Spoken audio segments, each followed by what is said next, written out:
Kisah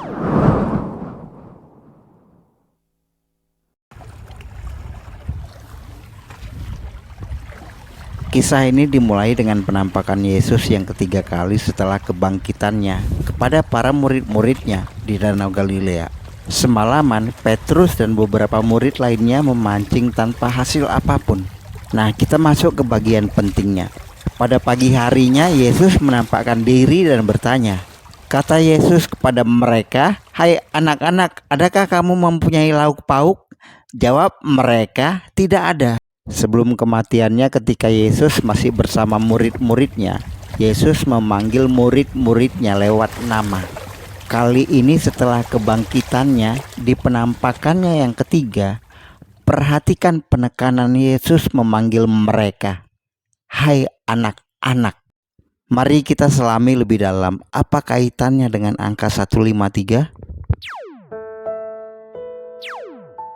Di dalam sastra Yahudi ada suatu ilmu sastra yang disebut gematria, yakni ilmu yang mempelajari dan menerjemahkan tulisan-tulisan termasuk arti simbolis dari angka tertulis di Alkitab.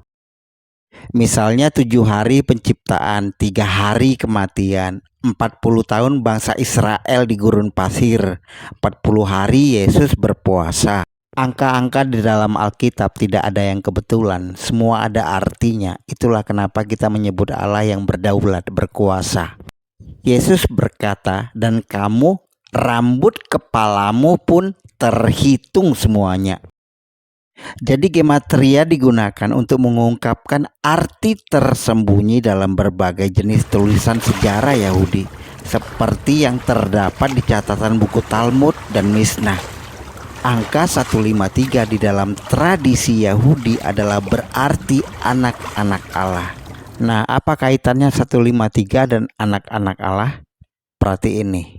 Kata Yesus kepada mereka, "Hai anak-anak, adakah kamu mempunyai lauk pauk?" Jawab mereka, "Tidak ada." Yesus melanjutkan dan menekankan, maka kata Yesus kepada mereka, "Tebarkanlah jalamu di sebelah kanan perahu, maka kamu akan peroleh." Lalu mereka menebarkannya dan mereka tidak dapat menariknya lagi karena banyaknya ikan. Berapa banyak jumlah ikannya? Entar kita jawab, kita lanjutin dulu ayatnya. Maka murid yang dikasihi Yesus itu, Yohanes maksudnya, berkata kepada Petrus, "Itu Tuhan." Ketika Petrus mendengar bahwa itu adalah Tuhan, maka ia mengenakan pakaiannya, sebab ia tidak berpakaian, lalu terjun ke dalam danau. Nah, murid-murid kemudian menambatkan perahu. Ketika mereka tiba di darat, mereka melihat api arang dan di atasnya ikan dan roti. Yesus menjumpai mereka di pantai. Kata Yesus kepada mereka, "Bawalah beberapa ikan yang baru kamu tangkap itu." Kemudian Petrus menarik ikan dan jala itu tidak koyak. Nih perhatiin ya. Simon Petrus naik ke perahu lalu menghela jala itu ke darat penuh ikan-ikan besar.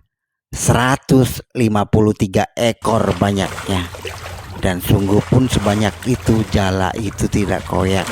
Yesus maju ke depan, mengambil roti dan memberikannya kepada mereka.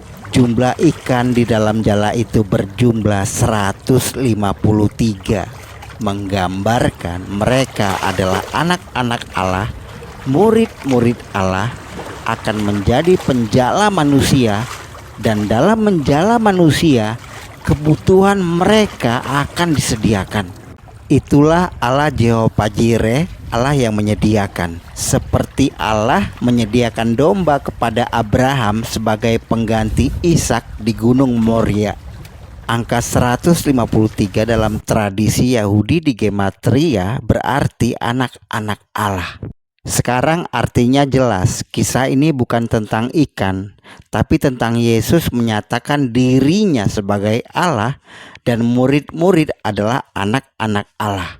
Ketika Yesus menyebut para murid sebagai anak-anak, itu menandakan kebenaran yang mendalam. Lewat peristiwa ini, Yesus dengan elegan menyatakan dirinya adalah Allah. Tentang mereka akhirnya mendapatkan ikan, menyatakan Allah menyediakan Keadaan Petrus yang telanjang dan rentan menyatakan dengan segala kelemahannya dia siap memberitakan firman, berpakaian dan terjun ke dalam danau. Jala ikan tidak koyak menangkap ikan, sebanyak itu menyatakan kasih agape Yesus adalah cerminan dan batu pondasi pijakan mereka. Angka 153 adalah kunci kisah ini. Kita anak-anak Allah, murid-muridnya harus mempunyai kerinduan menjala manusia untuk kerajaan sorga. Demikian pula hal kerajaan sorga itu seumpama pukat yang dilabuhkan di laut, lalu mengumpulkan berbagai jenis ikan.